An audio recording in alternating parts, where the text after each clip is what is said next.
उसमें हमने ये बात पढ़ी थी कि जो मोक्ष जाने वाला जीव है वो किन विशेषताओं से युक्त होता है। पिछले 3 श्लोकों में ये बात चल रही थी, 24, 25 और 26। आवाज आ रही बाबू जी पीछे?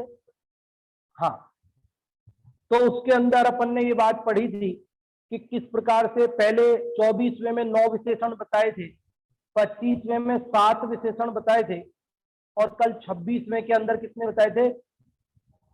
6 या कितने बताए थे? है 1 2 3 4 5 6 विशेषण बताए थे।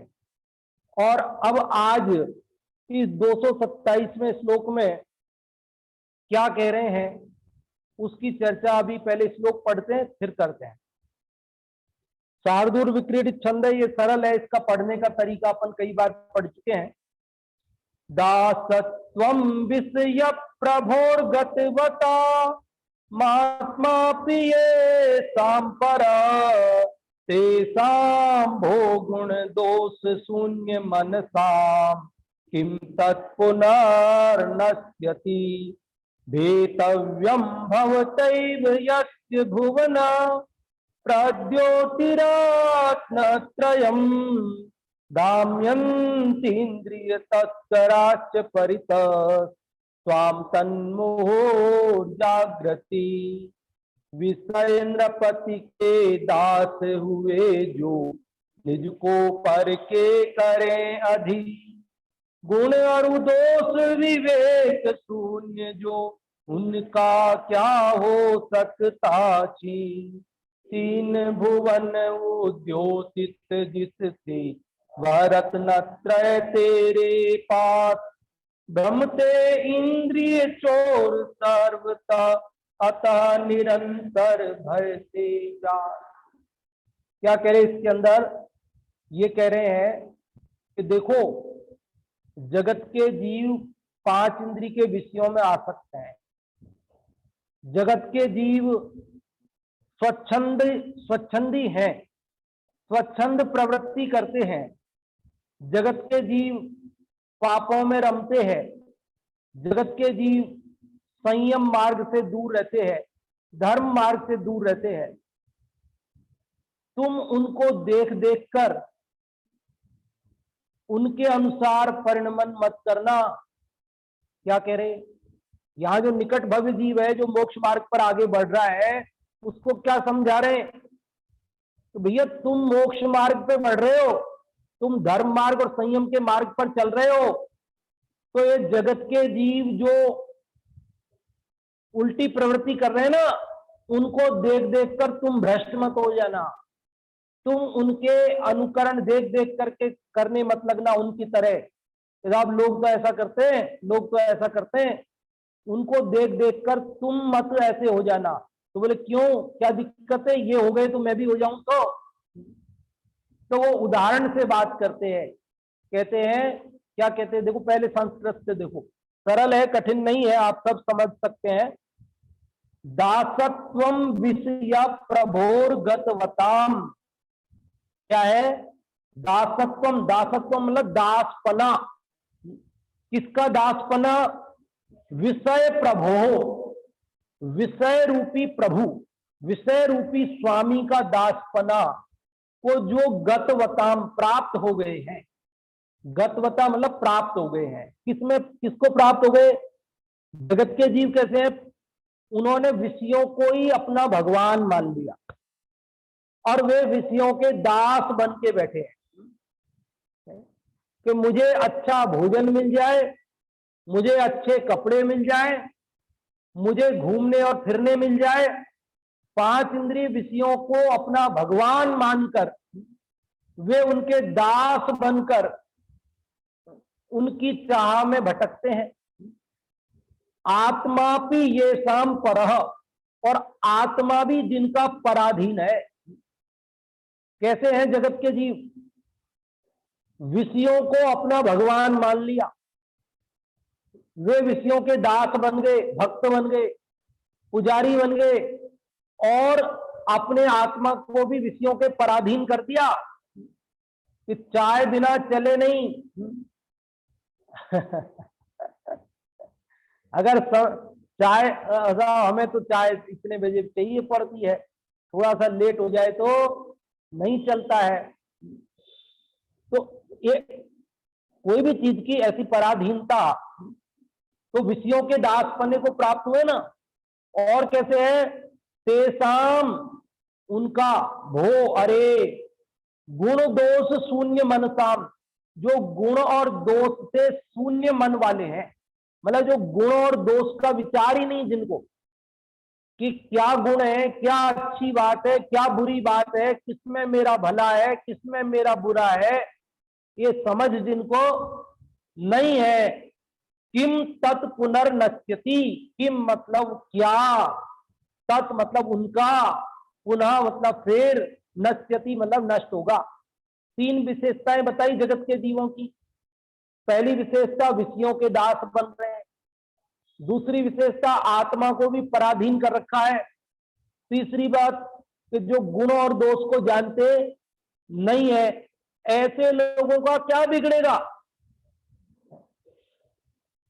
ऐसे लोगों का क्या बिगड़ेगा। अरे जो पहले ही बिगड़े हुए उनका क्या बिगड़ेगा।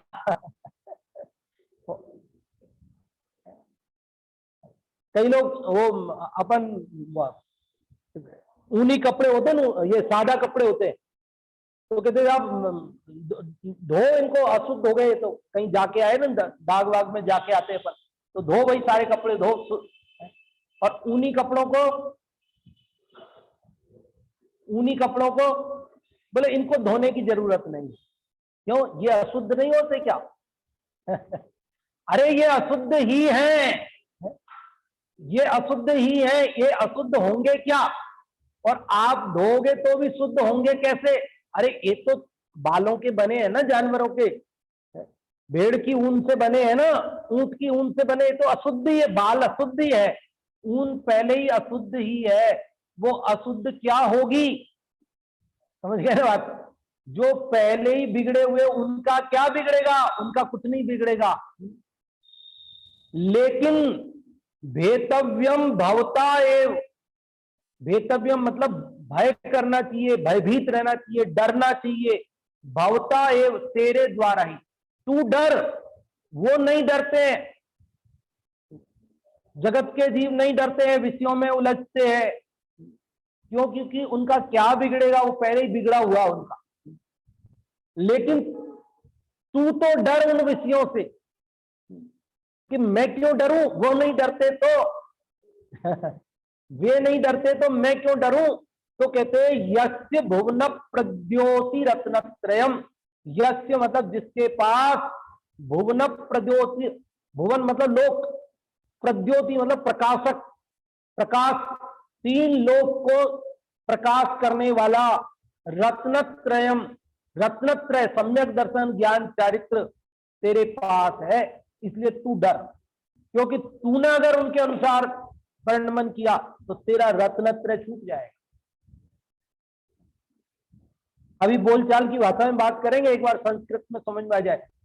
और चौथी लाइन में कहते हैं भ्राम्यंती इंद्रिय तस्कराश्च, भ्राम्यंती घूम रहे हैं, कौन घूम रहे हैं, इंद्रिय तस्करा, इंद्रिय रूपी तस्कर, चोर, लुटेरे, इंद्रियों रूपी लुटेरे घूम रहे हैं, किसको लूटने के लिए, तेरे रत्नत्रय को लूटने के लिए, तेरे संयम को लूटने के लिए।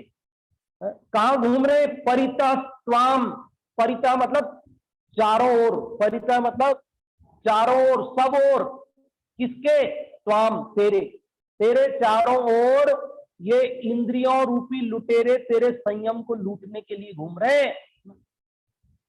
तू सावधान है ना, नहीं तो क्या होगा, तू लुट जाएगा। तन मुहुर जागृही, तन मतलब इसलिए, मुहु मतलब बार बार, जागृही मतलब जागृत रहे, जागता रहे तू। क्या कह रहे इस श्लोक के अंदर, फिर से बोलता हूं, एक बार फिर से बोलता हूं। इसमें ये कह रहे हैं, देखो जगत के जीव तो पांच इंद्रिय विषयों को अपना भगवान मानते हैं, आत्मा भी पराधीन कर रखा है, इस बिना चले नहीं, उस बिना चले नहीं, क्या और इनका क्या बिगड़ने वाला वो, क्योंकि इनके पास है ही क्या जो लुटेगा। लेकिन तेरे पास तो रत्नत्र है, तेरे पास संयम है, तू सावधान रहना, नहीं तो तेरा लुट जाएगा। इसको उदाहरण से बात को समझते हैं। एक निर्धन व्यक्ति, गरीब, कुछ भी नहीं उसके पास में, क्या, एक निर्धन व्यक्ति है, गरीब, उसके पास कुछ भी नहीं है। अब वो ट्रेन के डिब्बे में सो जाए तो उसका क्या लुट जाएगा? भाई कुछ भी नहीं, 4 पैसे भी जेब में नहीं है, ना कोई बैग है, कुछ नहीं है, अब वो सो गया। अब लुटेरे आ जाएंगे तो क्या ले जाएंगे उसका? उसकी जेब काटेंगे तो और पछताएंगे। जेब में 4 पैसे तो है नहीं, जेब काट के भी क्या करेंगे उसका? उसका क्या बिगड़ने वाला, वो तो सो जाए भले। लेकिन जो जिसके जेब में 50,000 रुपए रखे हैं, वो अगर इस प्रकार से सो गया तो क्या होगा? क्या होगा कि भैया लुट जाएगा।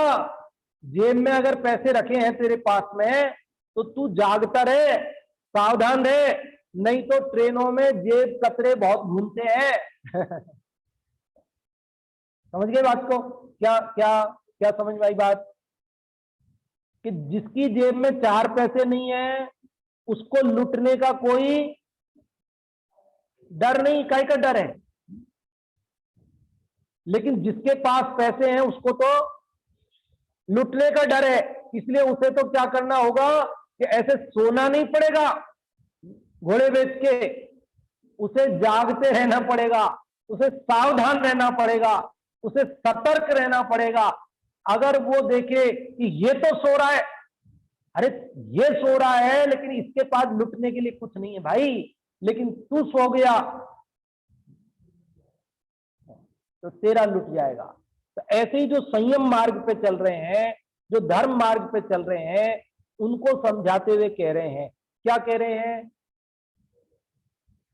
क्या कह रहे हैं कि भैया संसार के स्वच्छंदी लोगों को, विषय लोलुपी जीवों को देख करके तू स्वच्छंदी मत हो जाना, नहीं तो क्या होगा कि तेरा ये संयम लुट जाएगा।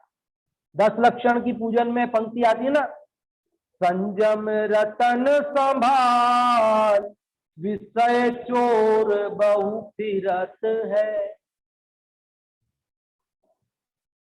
ये गुणभद्राचार्य के इस श्लोक को पढ़ करके लिखी होगी उन्होंने वो पंक्ति, संयम रतन संभाल, विषय चोर बहु फिरत है। पहले भी अपन ने चर्चा की, इसकी हर पंक्ति कहीं ना कहीं मिलती है। मैंने पहले शुरुआत में बताया था जब ये प्रारंभ किया था, ये आत्मानुशासन सबसे अधिक प्रचलन में रहा है, सबसे अधिक पढ़ा गया है। कई ग्रंथ तो क्या है आचार्यों ने लिख दिए, फिर वो रखे रहे, कोई उनको पढ़ने वाले नहीं मिले, कोई ने पढ़ा कोई ने नहीं पढ़ा, किसी को केवल विद्वान लोग पढ़े, साधारण लोगों ने नहीं पढ़ा। कई ग्रंथ ऐसे रहे जो साधारण लोग पढ़ते रहे, विद्वानों को नहीं लुभा सके। ये तो बहुत सरल है, इसमें क्या पढ़ना। लेकिन ये ग्रंथ ऐसा रहा कि 1300 साल पहले 8वीं शताब्दी में जब से रचा गया, तब से ये पठन पाठन में सबसे ज्यादा रहा। विद्वानों हो चाहे साधारण व्यक्ति हो, चाहे मुनिराज हो और चाहे श्रावक हो, ये हमारे देश भर के सभी मंदिरों में मिलता है प्रायकर। और ये हर जगह ये आत्मानुशासन का पठन पाठन चलता है।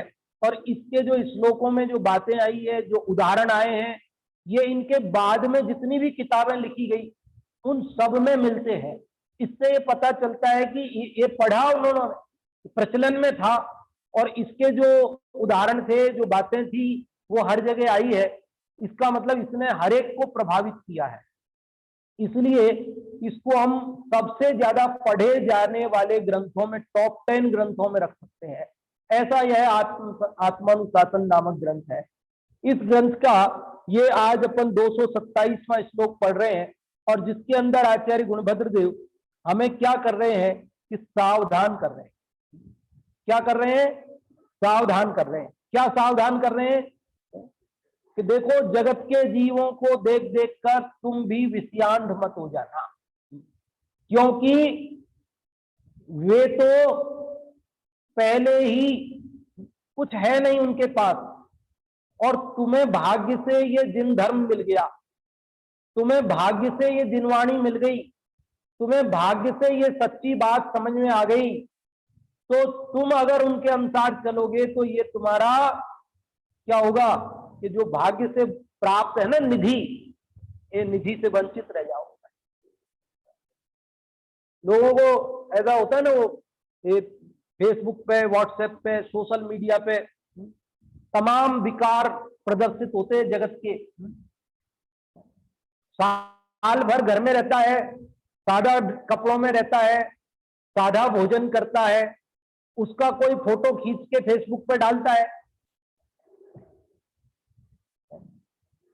लेकिन साल 2 साल में, 4 साल में एक बार वो यहां से कहीं होटल में जाता है ना, और वहां उल्टे सीधे कपड़े पहनता है, उल्टा सीधा खाना खाता है, उल्टी सीधी हरकतें करता है, उसका फोटो डालकर खींच करके वो उसमें डालता है। किसमें डालता है? स्टेटस में डालता है, फेसबुक में डालता है, और जो भी हो समझ लेना, ठीक है। अब दूसरे लोग उसको देखते हैं। किसको देखते हैं? अब उनको क्या पता, घर वाला तो तुमने डाला ही नहीं, जो तुम सिंपल रहते थे। तुमने तो वो जो कभी 2-4 साल में कभी कोई ऐसा जो काम किया जो करने लायक नहीं था, वो जगत को दिखाया, और जगत उसे देख करके क्या समझता है?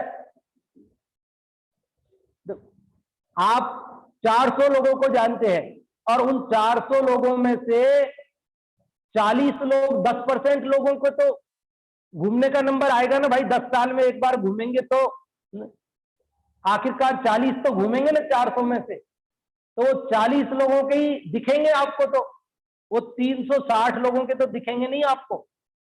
और उन 40 लोगों को देख देख कर आप भी विकारग्रस्त हो रहे हो। आपके चित्त में भी ऐसा हो रहा है, हम भी वहां जाते हैं, हम भी ऐसा खाते हैं, हम भी ऐसा पहनते हैं, हम भी ऐसा घूमते हैं, हम भी ऐसा फोटो खिंचाते हैं, और फिर उसमें हम भी डालते हैं। बोलो, अरे भाई, ये जगत के जीव क्या करते हैं, क्या धरते हैं, क्या फोटो खींचते हैं, क्या डालते हैं, तू इन्हें देख देख कर उसका अनुकरण करने की मत सोचना, क्योंकि ऐसा सोचकर तू पाप बंधन अभी तत्काल करेगा। जाएगा तो कब, और कब क्या करेगा क्या नहीं करेगा, लेकिन तेरे पाप बंधन तो अभी विचार में, अभिप्राय में होते ही चालू हो गया भाई।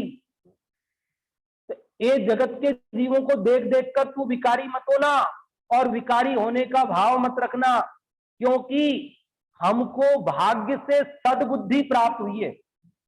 हमें अब उनको विचारों को समझ ही नहीं है कि कहाँ खाना, क्या खाना, क्या पहनना, कैसा पहनना, कैसे रहना, कैसा फोटो खींचाना, कैसा डालना, वो समझ ही नहीं विचारों को।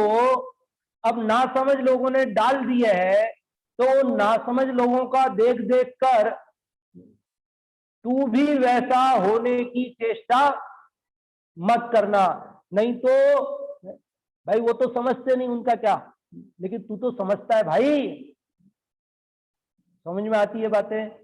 कठिन तो नहीं लगती है? क्या कह रहे हैं? हाँ, प्रभावित हुए बिना नहीं रहता है। बात सही है कि प्रभावित हुए बिना नहीं रहता है, लेकिन प्रभावित होने में नुकसान किसका है? नुकसान किसका है? देखो, छोटे बच्चे नहीं समझते हैं, नहीं समझते, वो तो क्या करे। युवा भी नहीं समझते। अब कौन समझेगा बताओ? साहब बुजुर्ग समझेंगे? अरे बुजुर्ग भी नहीं समझते तो फिर करे क्या, किसको समझाने जाए बताओ? अरे भैया, ये तो ऐसा कुछ नहीं है। समझदार तो बचपन में भी समझते हैं, समझदार जवानी में भी समझते हैं, समझदार हर उम्र में समझते हैं। समझदारी की कोई उम्र नहीं हुआ करती है। महावीर स्वामी बचपन से ही समझते थे, नहीं समझते थे। जो समझदार व्यक्ति होते हैं उसमें उम्र का कोई वो नहीं है। किसी भी उम्र का व्यक्ति समझदार हो सकता है और किसी भी उम्र का व्यक्ति नासमझी कर सकता है। अगर समझदारी से रहता है तो वो कम उम्र में भी बड़ा कहलाता है, और जो नासमझी से रहता है वो बड़ी उम्र में होने पर भी नासमझ ही कहलाता है। तो इसलिए यहां इस श्लोक में जो मुनिराज हैं उनको संबोधित कर रहे हैं कि देखो श्रावक लोग क्या करते हैं, उन्हें देखकर तुम अनुकरण मत करना, तुम तो मोक्ष मार्ग पे आगे बढ़ रहे हो। ऐसे जो संयमी है, अणुव्रती है, उनको भी संबोधित कर रहे कि तुम आवृत्तियों को देख करके और उनका अनुकरण मत करना। जो आवृत्ति है उनको मिथ्या दृष्टियों का अनुकरण नहीं करना है। जो मिथ्या दृष्टि है उनमें जो मंद कसाई जीव है उन्हें तीव्र कसाई जीवों का अनुकरण नहीं करना है। समझ रहे ना बात को? तो जगत में अरे हम जहां तक आगे आ चुके हैं, जो कुछ हमें भाग्य से प्राप्त हो चुका है, अब हमें उससे ऊपर चढ़ना है, उससे नीचे नहीं गिरना है। देखो अब हिंदी वाला पढ़ते अब आपको समझ में आएगा। पहले अपन ने अर्थ बताए बिना पढ़ा था तब कम समझ में आया, अब अर्थ बता दिया आपको। अब आप हिंदी वाला अपन पढ़ते देखो कैसा समझ में आएगा। विषयेंद्रपति के दास हुए जो निज को पर के करें अधीन, गुण अरु दोष विवेक शून्य जो उनका क्या हो सकता चीन। तीन भुवन उद्योतित जिससे वह रत्न त्रय तेरे पास, भ्रमते इंद्रिय चोर सर्वतः अतः निरंतर भय से जा। आया समझ में? क्या कह रहे भाई? वे गुण दोष शून्य। गुण दोष शून्य मतलब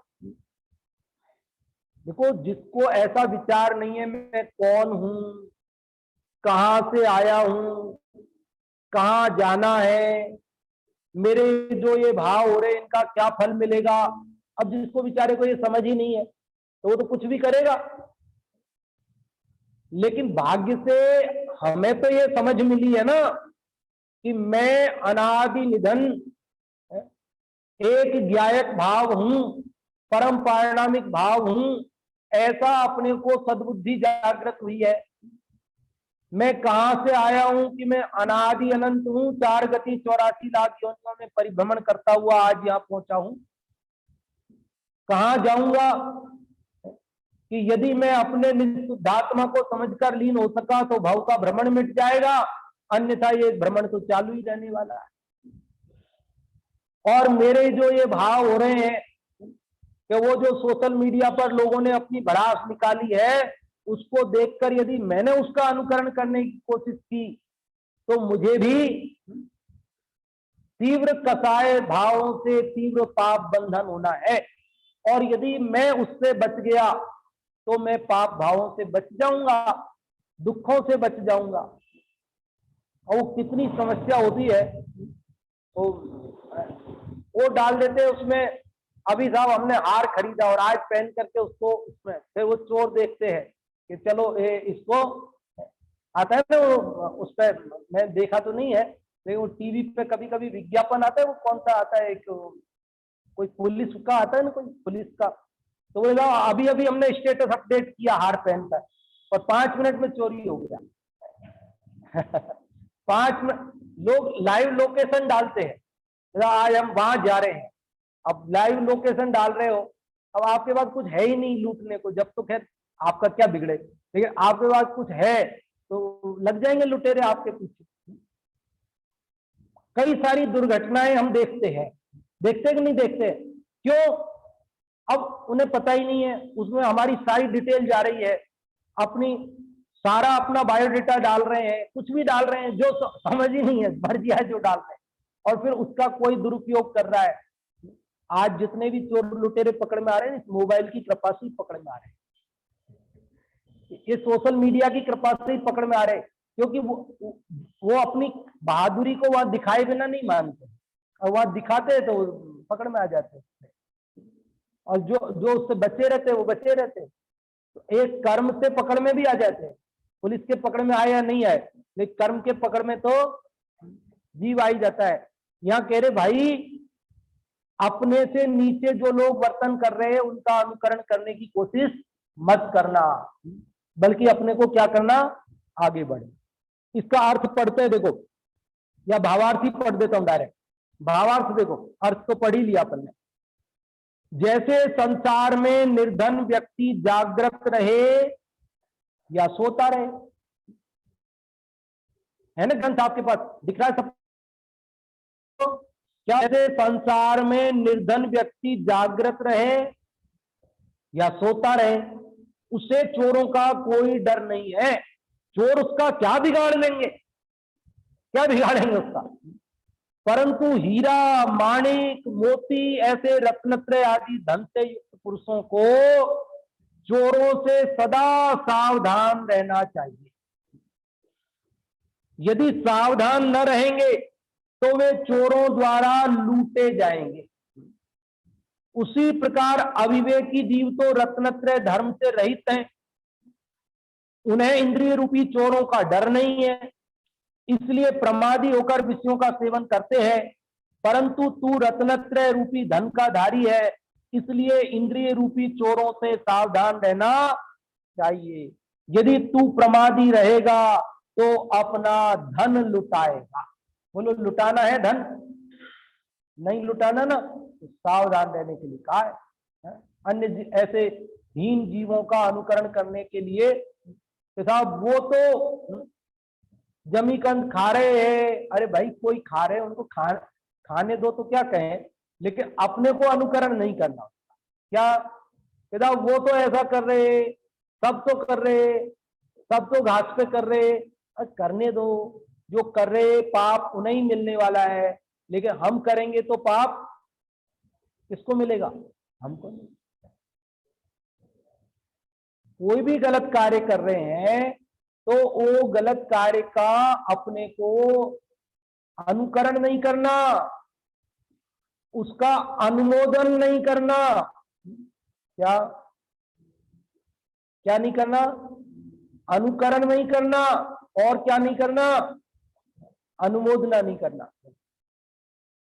एक व्यक्ति रात्रि भोजन का त्यागी है, 365 दिन से ही भोजन करता है, लेकिन वो क्या करता है कि साल में एक बार बर्थडे मनाता है, और बर्थडे पर जब उसके दोस्त आते हैं तो उनको वो भोजन रात को कराता है।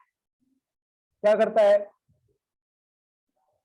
खुद तो रात्रि भोजन का त्यागी है, 365 दिन में ही भोजन करता है, लेकिन जब बर्थडे मनाता है तब उसके दोस्त आते हैं, उन्हें भोजन रात को कराता है। 2-4 साल में घर में कोई बेटे बेटी की किसी की शादी का काम होता है, कोई काम होता है, तब वो 1000 लोगों को रात्रि में भोजन कराता है। बोलो, क्या आपने साल भर में 365 दिन से भोजन का पुण्य लाभ लिया और साल में 1000 लोगों को रात्रि में भोजन करा दिया, तो 1000 रात्रि भोजन का पाप उपार्जन किया, तो फायदे में रहे कि नुकसान में रहे? इसलिए जगत क्या कहेगा, लोग क्या सोचेंगे, इसकी परवाह नहीं करनी, और बल्कि लोग अच्छा कहने वाले भी है, अच्छा सोचने वाले भी हैं। ये तो जगत है, यहाँ तो भीड़ तंत्र है। जो ज्यादा लोग गलत काम करने लगते हैं तो उसको ठीक मानने लग जाते हैं, ज्यादा लोग सही करने लग जाएंगे तो उसे भी ठीक मान लेंगे, कोई दिक्कत नहीं है। और कोई हमें गलत कहे सही कहे, उसका सर्टिफिकेट थोड़ी चाहिए हमको। हमको तो इस जिनवाणी माँ का सर्टिफिकेट चाहिए, ये क्या कहती है, क्योंकि ये सच्ची है। ये जो कहती है उसका अनुकरण करने से हम दुर्गति से बचते हैं, जगत कहता है उसका अनुकरण करने से हम दुर्गति से नहीं बचते हैं। इसलिए आज हमने जो ये 227वां श्लोक पढ़ा है, इससे हमें क्या शिक्षा लेनी। वैसे ये विशेष रूप से मुनिराजों के लिए कही है, क्योंकि रत्नत्रय उन्हीं के पास है, लेकिन हमें भी अपने जीवन में इसको लागू करना है। क्या लागू करना है कि आज हमें जितनी भी समझ, जितने भी संस्कार हमें पूर्वजों से, साधर्मियों से जैसे भी प्राप्त हो गए हैं, तो हमें उससे नीचे नहीं गिरना है, बल्कि उससे आगे बढ़ना है। क्योंकि जिसके पास 5,000 होंगे उसके 5,000 लूटेंगे, जिसके पास 50 लाख होंगे 50 लाख लूटेंगे, लेकिन जिसके पास 5,000 है वो भी क्यों लुटावे, नहीं समझ, जिसके पास है नहीं।